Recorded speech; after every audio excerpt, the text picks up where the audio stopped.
Hey, Teen Summers Tribe, Jim and Jamie back, and we have our good friend Josh here today. Josh, thank you for joining us. Josh of PourMyBeer. Yes. Yeah, thanks for having me, guys. No, Go ahead. I was going to ask clarification. Did it used to be PourMyBeer? It did. In fact, I'll give you a quick little see. So we just ordered the signage. So we're transitioning from PourMyBeer to PourMyBev, but my buddy of mine that has like a sign company, he made this for me. So it's both companies right there. But yeah, we transitioned to PourMyBev, and we're just trying to show that we're more of a liquid agnostic company than just beer, you know? Yeah, because I had to write it down big on this piece of paper because right before we got on with you, I was like, he's like, it's PourMyBeer, right? I'm like, yeah, PourMyBeer. And then I was like, oh crap, it's PourMyBev. But now you changed because you went from only beer to other beverages. That was recent, right? Yeah, we've always been able to have different products go through the system. But in 2020, I sold 25% of the company to a small little company called Coca-Cola. Which is huge. Like, we got to definitely earmark on that. We're always like, we know the guy, our friend. Our friend has to deal with Coca-Cola. So I got to clarify, it's Coca-Cola Europe Pacific Partners. So unfortunately, I have to travel to Madrid occasionally to meet with the shareholders. But we're doing projects all throughout Spain with like Burger King, and it's all soda based. So there's no alcohol involved at all with our projects with Coca-Cola. Wow. And now what is PourMyBev? Because it's a super cool, innovative thing you came up with. Yes, it really comes down to, like, I wanted to make it a more efficient process to get beverages. I was going through, I would call it a dark phase. I was transitioning careers and wanted to go down the entrepreneur path, but I was at a stage where I was looking for problems to solve. And the problem that kept coming back, not that I was frequenting bars at this stage of my life, but I would meet up with friends and we couldn't get a drink. And I said, this is a dual-sided problem, because the taps were right there 10 feet away, but I couldn't access them because I was just a customer. And then the owner's losing out on the money from people waiting. So I decided to create a process that allows a person to enter a venue, open a tab, and then they're their own bartender for the evening. So they're doing it in a responsible way. They're accessing beverages, pouring it, and paying by the ounce, kind of like a gas pump. And then when they're done, they kind of do like Uber. They just kind of walk out, drop their card or wristband in a bucket, and they don't have to check out. It's all done, kind of remotely. Wow, that's incredible. That's super interesting. So how did you go from PourMyBeer to PourMyBev? Coca-Cola. Well, they both exist still, but we're trying to put PourMyBev as a more, I guess, on the front end, because the general person that sees PourMyBeer doesn't assume that, oh, they do soda, they do coffee, they do cocktails, they do wine, and we do everything. So really anything that we can push through a line. I mean, someone asked us the one day, could we do lotions? And I was like, yeah, we could, any liquid we can we can meter, oils, anything that's liquid. So it's, it was more of like a positioning thing than like a major overhaul. We've had to come up with a logo, and we're redoing the website and email addresses. But for the most part, if you go to any of the 500 locations, you're going to see PourMyBeer still is like the brand that's on the product right now. And everybody hears Josh about, oh, wow, he's done a deal with Coca-Cola, but that wasn't in the startup phase. Like, talk to me about the startup phase, because this is so important for so many people we talk to, young kids, teens, young adults starting their own business. It's not all sunshine and rainbows, I'm sure. You want to talk about the startup phase a little bit? Yeah, I'll try not to scare people too much with the startup phase. It's, I think you need a certain level of, I would say, naivete, going into a business. You do all the entrepreneurial math. Like, I take it back to like my first experience of counting all the dollars before they actually existed, experience. So I was, I'd gone to Ireland because I was going to partner with this group to bring a self-pour product to the United States.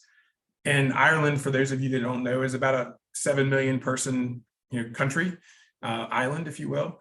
And they did $3 million in business in self-pour through one sale to Diageo. And so I was like, wow, that they're a 7 million person country, and they did $3 million in business. The United States is 300 million people. So we should probably do, on the low end, 100 million our first year, which we fell about 999,800, 999 million or 999,880,000 short of that the first year. Either way, it was a good learning experience to kind of start the process. And, I just remember how hard I worked from, I flew to Ireland in December of 2009, and we were at the bar and nightclub show in March of 2010. And I had to build a website. I had to, find a warehouse. I had to get a business license. I had to get a bank account. I had to plan all the logistics to go to this show. They were pretty resourceful in that they got a grant to go to the show. And it was tough, like just pulling that all together was, I think about it now, like my son was just born that July of 2009. And it was, March of 2010, and I was trying to get this business off the ground. So there's never a good time to start a new business, especially with a newborn. But that was very challenging. And, the first year we did 200,000 in sales, which was I thought a pretty good first year. And then we quadrupled it the second year and did 800,000. And but at the same time, we had a relationship with the Irish company, but we were just sending money back. And around 2011, or no, it was 2010 we did 2011 800. 2012 we were on pace to do 1.7, and then we found out our partners in Austria, or not Austria, our partners in Ireland were basically selling us stolen goods. Ouch. Yeah, so they were taking the inventory from Diageo, selling it to us, and not paying Diageo for what they were selling us. So we decided to part ways with them, Declan, my business partner at the time, and we had one other employee, Thomas, and we were going to part ways with them.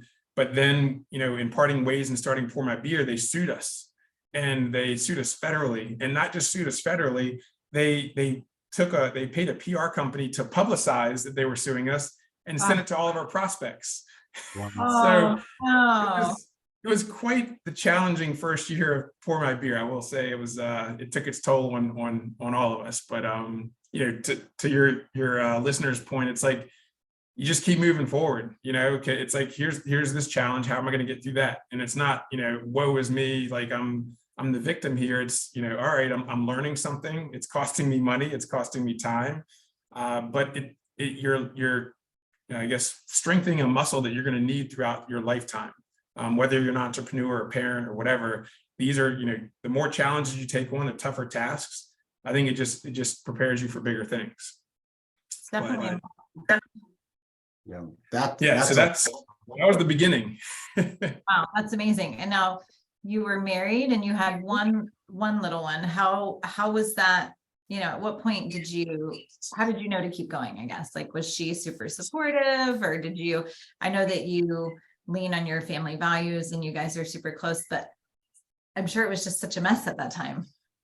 Well, similar to Jim, I outkicked my coverage in the marriage department. I've got a very supportive wife, very strong wife, very talented wife, and she's always excelled in her career. So that gave me, I would say, a little bit more freedom to explore and experiment, because going from a very stable, well-paying staffing job where, my wife to this day even's like, oh, I can't believe you walked away from that. But, we had some cushion. I'd made some good money in my 20s, and I was getting towards the end of my 20s, and it allowed me to, I guess you could say, invest in what I felt was a more, complete future for me. Not to take away from people that enjoy the staffing world, but to me, I felt like I was selling pencils. It was like, it's the same as nothing wrong with selling pencils if you're passionate about it, but like, I wasn't passionate about it. I wanted to find something I could build. And she was supportive throughout, the transition. And there's some low points, where the business was at a point where it didn't have any money in it. And I was talking negative about myself. And, my wife said in a very, I would say, teammate way, she said, it's very unattractive to hear you talk so negatively about yourself. Wow. So, it's she said it in a way that it didn't make me, it made me kind of realize, okay, yeah, this is not healthy, talking about myself in that way. And then she threw in, just, you're talented, you can, you'll figure this out. Just but the unattractive comment that for some reason struck me, I guess.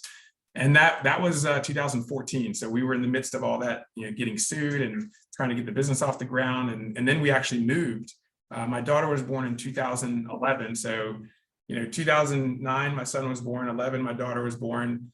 And 2014 is when the business was literally hanging on by a string. And she got a promotion to move us to Chicago. So at the time we were living in like the Baltimore, Maryland area. And we ended up moving to like the Northbrook, Illinois area. So it's about 30 minutes northwest of Chicago. And that, again, that was a perfect situation because they moved us there. So that cost us nothing. They put us up in an apartment for 6 months. So we had no mortgage or no bills for 6 months. So I was like, I got 6 months to really get this thing, at a point where, it's bringing in income.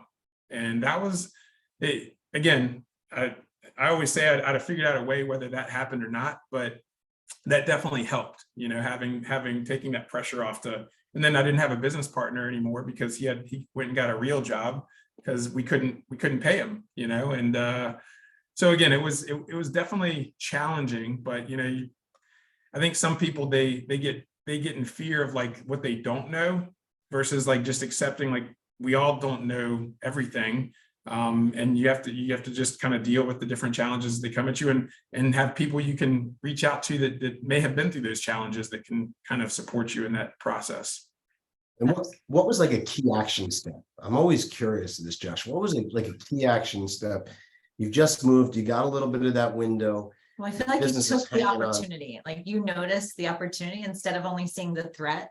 I think like twice now you've referenced there were windows in which you're like, oh, I have a little cushion. Oh, I could do that. Oh, I have space. And I also heard you give yourself timelines. You're like, okay, 6 months.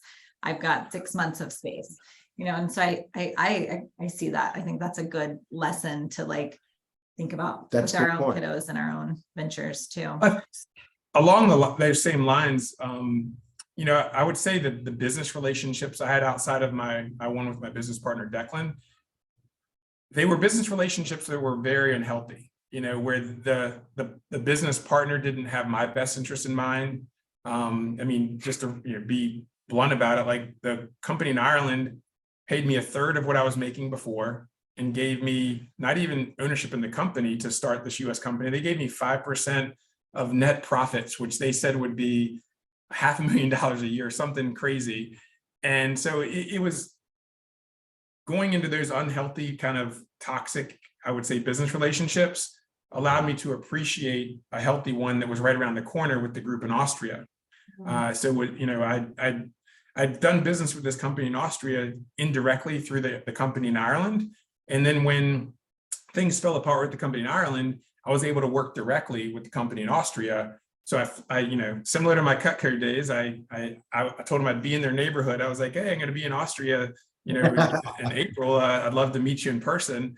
But my only, intention was to meet them, and I scheduled some other meetings or one other meeting while I was in that area. But that's when I met Herman, my business partner in Austria, for the first time, and we connected. He's a family man, I'm a family man, and we broke bread and we just had some very good conversations. And I said, look, I'm all in on this concept, but I need a partner that's got my back.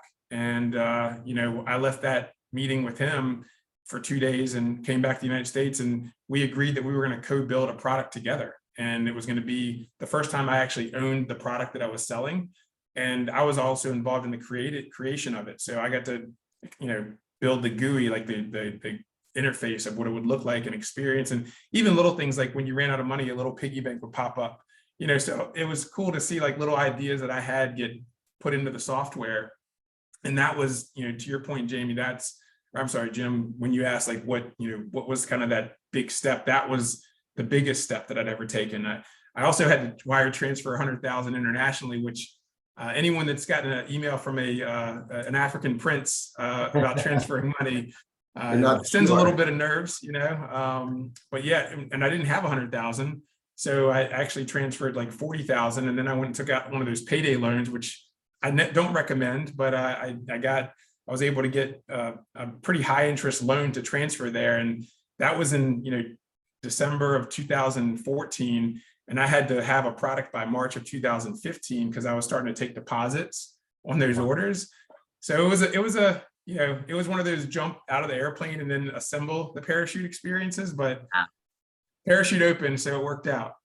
And that's so interesting because I think people who don't know the path always look at successful entrepreneurs and think, wow, it's so easy for you. Like, oh, it must be nice to have a partnership with Coca-Cola. And you think, oh God, you have no idea how hard I worked to get here. How many, to a payday loan is like no joke. I like the high interest, as you're saying, that's just incredible. So, and you stuck with it 5 years. But I mean, you're 5 years in taking out a payday loan.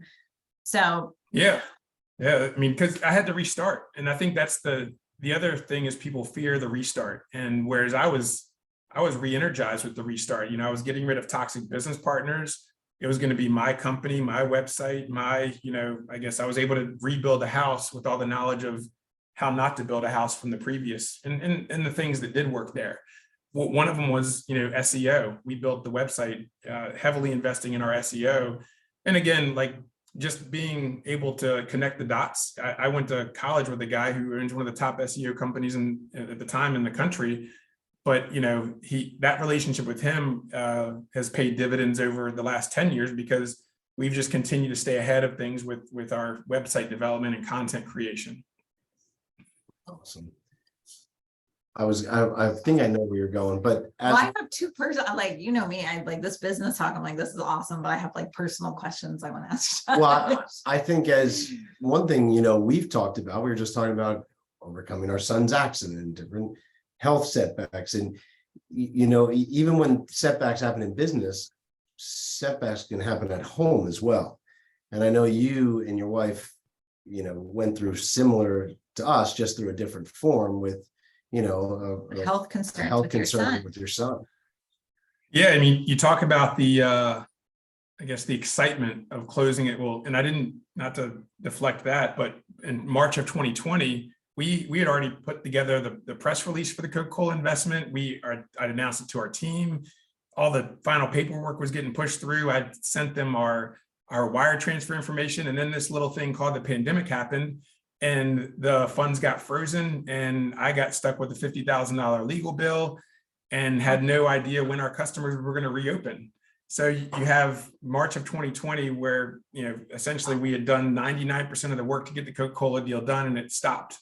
And then it was not only we're not getting the money, but we're also got to figure out how to survive through the pandemic when our customers are restaurants and bars who, as you may recall, got shut down during the pandemic. So, that was a challenge again. And I just sent an email out in March of that year. And I said, look, we're going to get through this. I don't know how right now, but we're going to make it, and so we did make it through it and we ended up having some really good months. And then in September 2020, we closed the deal with Coca-Cola, which was great.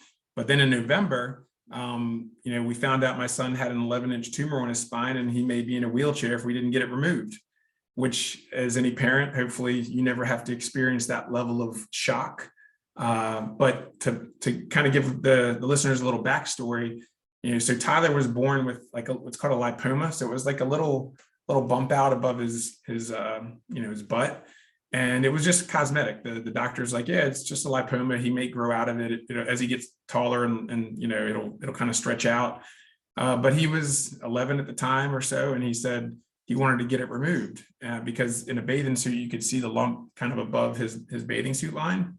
And so we took him to get an MRI and they said, hey, we checked the lump and that's completely fine. That's an hour or two procedure. They'd open up his back, just the top part and take the lipoma out. It's just fatty tissue and close them up. It would be like a little 1-inch incision. But then they said, but we did find a longer lipoma that's right next to his spinal cord that if, we want to check and see if it's impacting any of his nerves. And so you learn a lot as a parent when you go through these type of things, like I'm sure you have, but apparently you can tell whether it's impacting your nerves by getting a bladder test. And so they did a bladder test, and which I always joke, I'm sure some of you have seen the movie, what was it, NeverEnding Story with Treyu and the dragon. Yeah. While Tyler's getting a tube stuffed up his, male part, and another one in the rear part, they're saying, "Would you like to watch NeverEnding Story?" And he's like, "No, I just want to get out of here." Thanks, but no So I was thanks. like, What I the can heck? never watch NeverEnding Story again without thinking about that moment. But so he got the test, and it came back that he had like a small amount of nerve damage, which nerve damage is irreversible. And they said the neurosurgeon said, "Look, I would recommend surgery because there's a chance that it could move and put pressure on his spine, and he would gradually lose the ability to move his legs," which as a parent you don't want to hear, especially also for your listeners. My wife and I played college sports. That's where we met. She played basketball, I played football, and not that we force sports on our kids, but we enjoy seeing them Part of compete. your life, yeah. It's a big part of our lives, and and he was progressing in that area as well. So yeah, we went to Lurie Children's Hospital in Chicago, and they scheduled his surgery for February of 2021. And for those listeners, remember it was remote learning at that time. And Chicago, if you've never been there in January, is blistering cold. So we decided to be closer to Jamie and Jim and move to Florida for the month of January. Actually on the West Coast, Palm Harbor, north of Tampa, which was amazing because the kids got to be outside and paddleboarding and kayaking and seeing sunsets every night. And then we flew back to Chicago, and the surgery was February 10th, and it was 11 hours, and it was the longest 11 hours of my wife and I's life, sitting in a waiting room. And he came out and he made it through the surgery. And so, it's kind of like, I guess, when you finish a race, you're like, oh, we made it through, right? But then, the next 2 days as they're monitoring him, his wound's not closing. But then they sent us home and said, hey, look, you're gonna need to shove gauze in his back like 2 inches deep for the next week. And we were like, that's crazy. That does not seem like the right thing to do. And they said, oh, but if a white, kind of like pus starts coming from his back, bring him here immediately. That's spinal fluid. We need to see him immediately. Well, sure enough, the next day we saw white stuff coming out, and we drove to the hospital, and they decided to put what's called a wound vac on his back to kind of help close it up. But that required 7 more surgeries where he had to go in like every 3 days. 7 surgeries.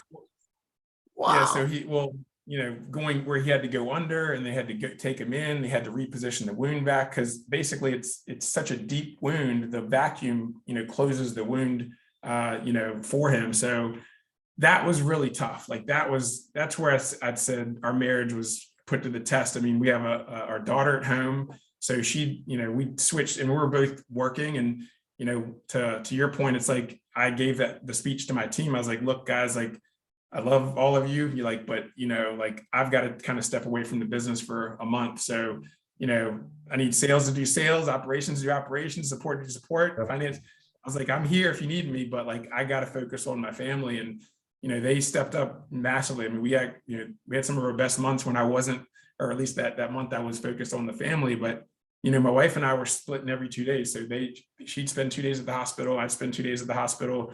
And then we, kind of take, getting our daughter to and from school. And, we had a great neighborhood too, where they were, they would bring us, meals and things like that. And my wife's company gave us like a $500, DoorDash card. So when I would stay with Tyler, we'd get steaks or something from, STK or something like that. So we tried to make, the most out of the situation.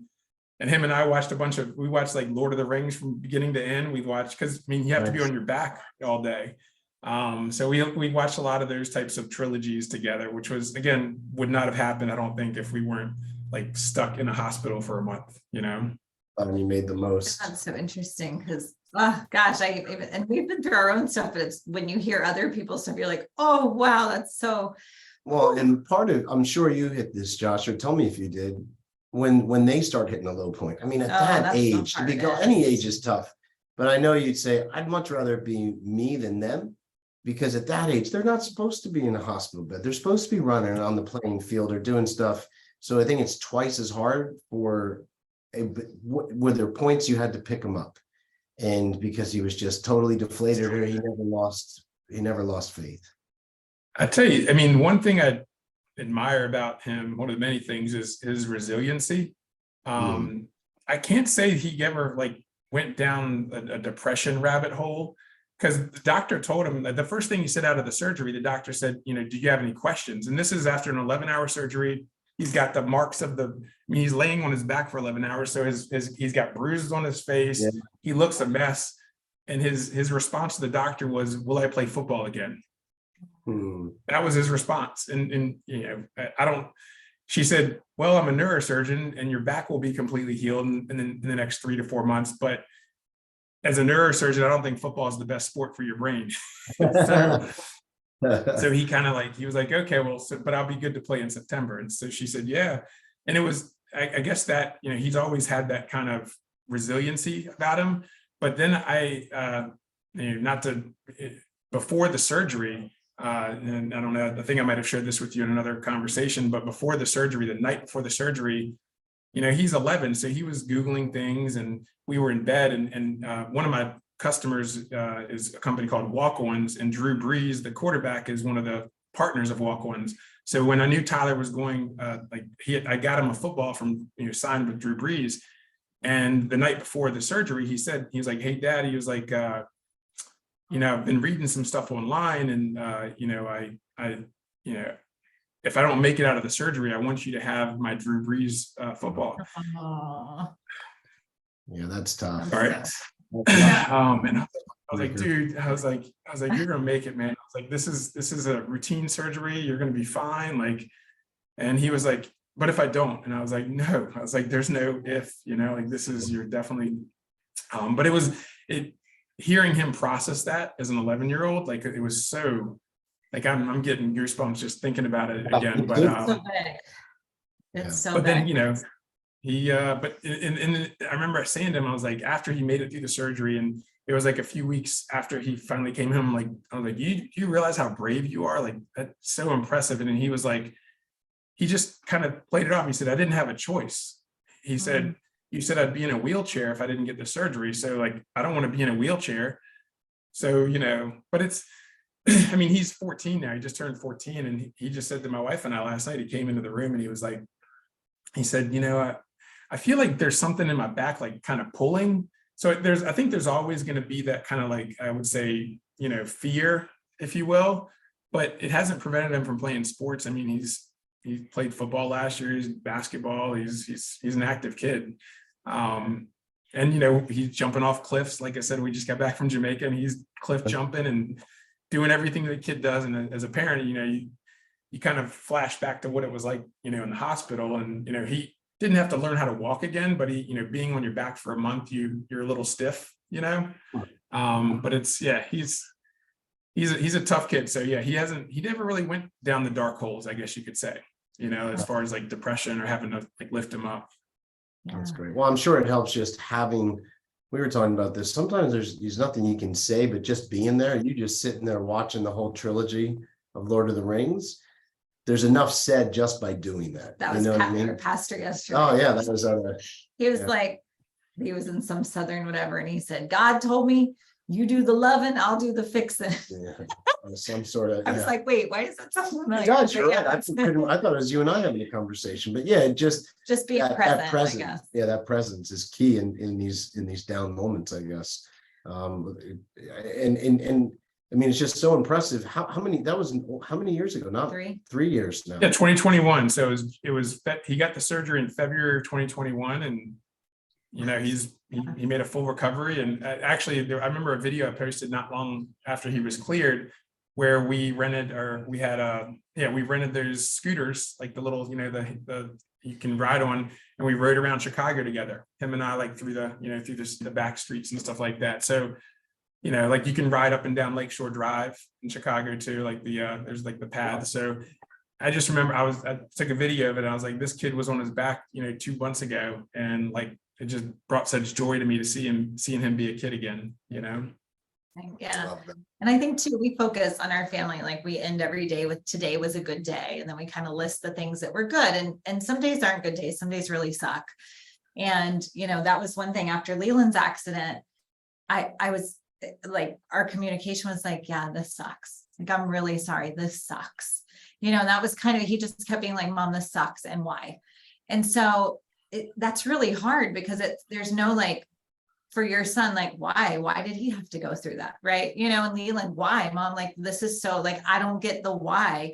And it's so hard when they're younger, you know, without a good leader as you, or, you know, other strong families to say like, maybe the why will be revealed, or maybe you making through this is a reminder of hope enough for somebody else to make it through it. And, you know, all of that goes on, but oh, there's a cardinal right there. Some days it's That was just very ADD moment. Sorry, it's literally at our window. Okay. I love like, that. The moment of the lesson has arrived, and here's a cardinal as a gift to say thank I'm you. the ADD one. Play your role. We know this. I'm used to ADD, not you. Down, so I don't see the wildlife. I'm sorry. We'll But yeah, get Jamie some blinders like What this. kind of blinders? It's usually, you know, you have not spent enough time with us. I'm the ADD one. That was and kind of Josh funny. was It's like I would jumped really in. appreciate. It's literally our window's like this big, and there's a cardinal right at it. Well, I think, but overall, besides the cardinal, I mean, I remember the thing I was writing the other day, Josh, if we can have a goal is, I mean, I want to have for my sons, I want to have strong men who care. And it's that simple. And I think you can only do that through example. And just even so, I have to think of the chance that I got to be there for Leland, you for your son. That sets an example, like we can be strong men that care. And you know, had we not had this setback, I don't know if we can instill this lesson that might, you know, I'm an optimist, so I think it could catapult them forward, you know, to who knows where, standing on our shoulders, you know, and being even better.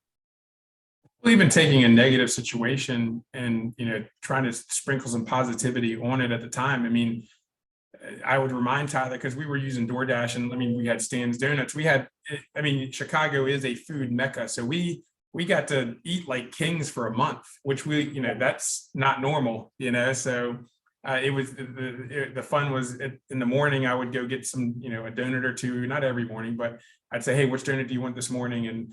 And I'd go, you know, just walk down the street to one of those bakeries or whatever and get it. And then with the dinners, I mean, again, we're having, you know, top shelf kind of steaks, you know, every other night or so. And so I said, I remember as we're, you know, watching, I think we did Hobbit and the Lord of the Rings, and it's like we're watching these movies and we're eating these steaks, and it's a memory that'll live forever. Like, you know, and then I think it's not all negative memory. You know, it's like, hey, we're spending this intense amount of time together for because it's 2 days of being there nonstop next to him, which, I mean, I don't want to embarrass him, but like, you know, I helped him go to the bathroom and helped him, like, you know, like we were like together for, you know, again, like, I guess if you were in war or like something like that, you're together nonstop for 2 days. And then my wife would come and do it. And it was just kind of this, I joke, we had to rent a hotel room in between some of those visits because Jeanette and I had not kind of been alone for like, you know, a month. So it was like, we had to have, Right in your minute.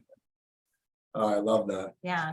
So I'm drawing all this stuff together, and then I want to wrap it in bow because I have a something that you and I have talked about in the past. Earlier we referenced asshole kids, like how to like not raise your kid to be a jerk, you know. Well, and give have the a press. great- He said it, Jetsy Elsler line. Well, oh yeah. So Jesse answered. So anyways, but you were bullied when you were younger. Oh, that's right. And, Yeah. you know, we've talked about a number of things here. I mean, besides business, you know, the children appreciating what they have, you know, parental support, having this team approach, enduring hard things, getting to the other side, you know, and I just think, gosh, all of the things that we're talking about prevents our children from growing up and being jerks, right? That gives them this like different lens to be good people out in the world. And so often I think, every time I think about you, I'm like, gosh, I hope Josh is just like, boom, to these like people that were ever, you know, not appreciative of who you were and have any idea of who you were going to grow up to be. And I just think like, I don't know how to ask the question, but like share a little bit of maybe what you're doing differently in your family values and how you raise your children so that your children grow up to be like lights versus bullies. yeah, you know, I joke with my wife that, you know, I was she was, is and was smart, beautiful, athletic.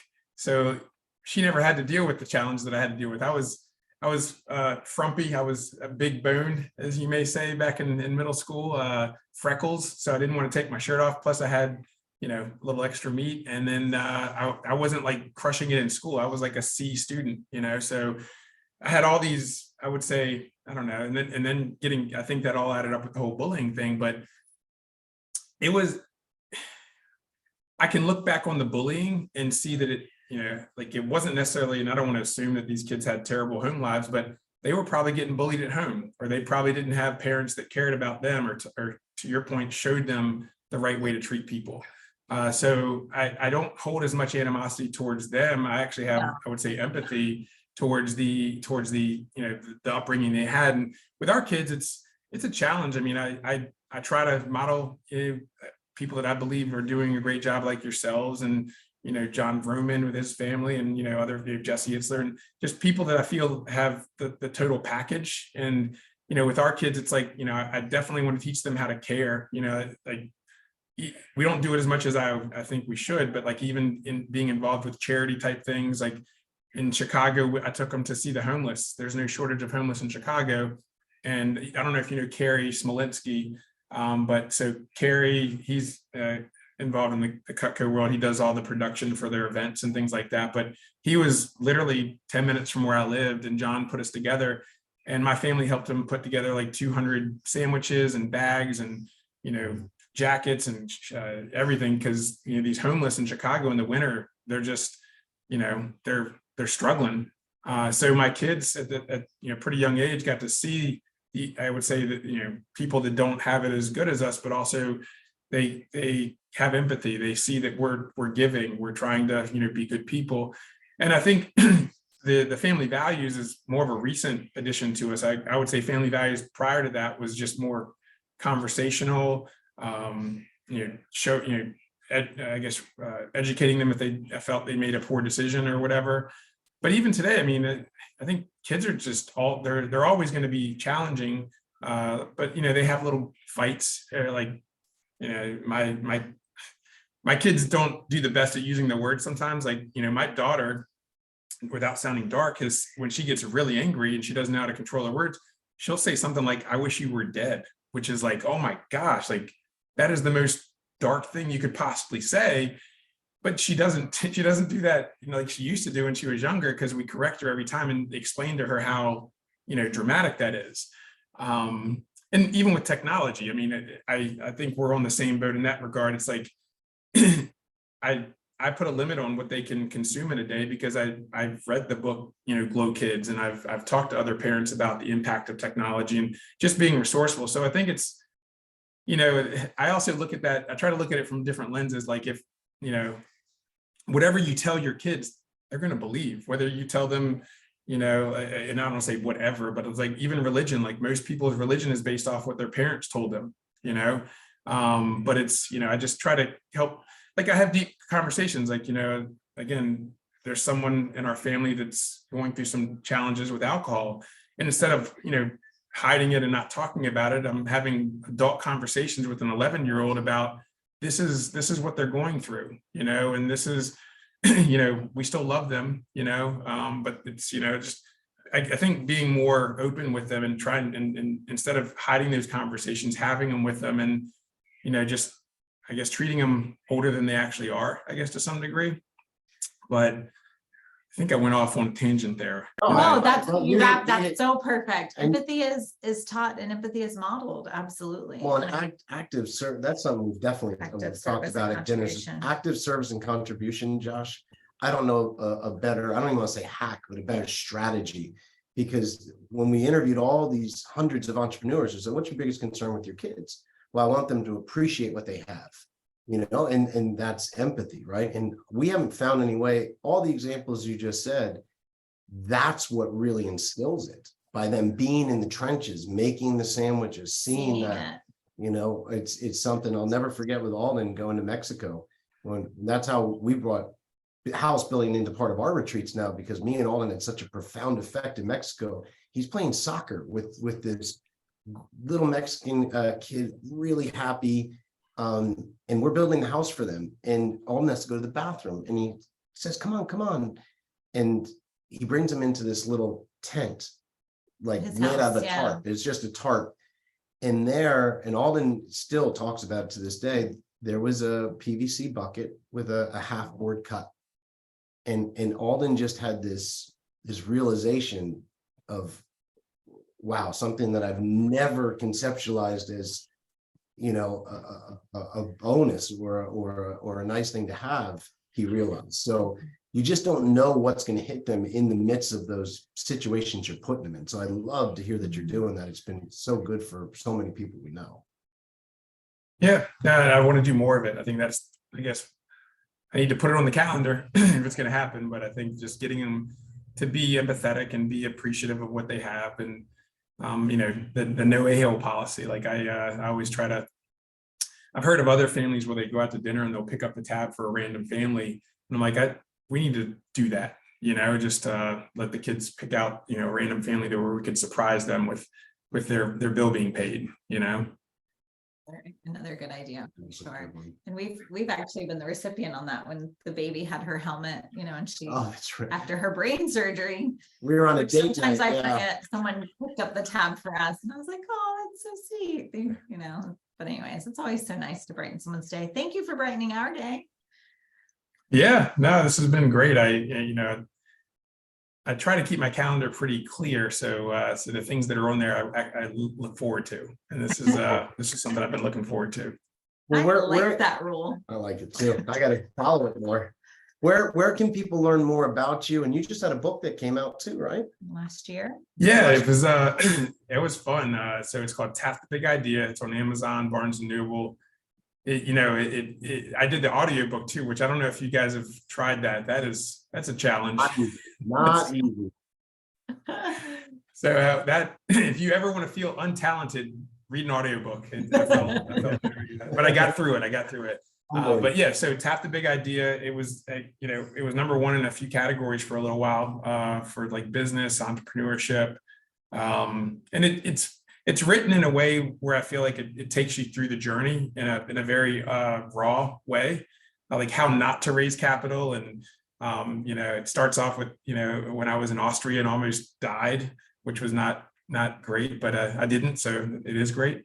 But yeah, the book's available on Amazon. It's again Audible. Love for any of your listeners if they want to reach out to me directly. Self-Pour Josh is my Instagram handle, or you know, if they want to check out one of our 500 locations, we got, as you know, Augie's is right down the street from the One right down the road from us. That's right. No, you've got to come visit and check it out. I don't know if you've been there yet. I've never, you know, so I want to go to Flagler this year because my really good friend's son plays on their basketball team, and I want to check them out. So, did I say that right, Flagler? Let us know. You gotta stay there with us or the vacation rental next door. You let us know. Absolutely.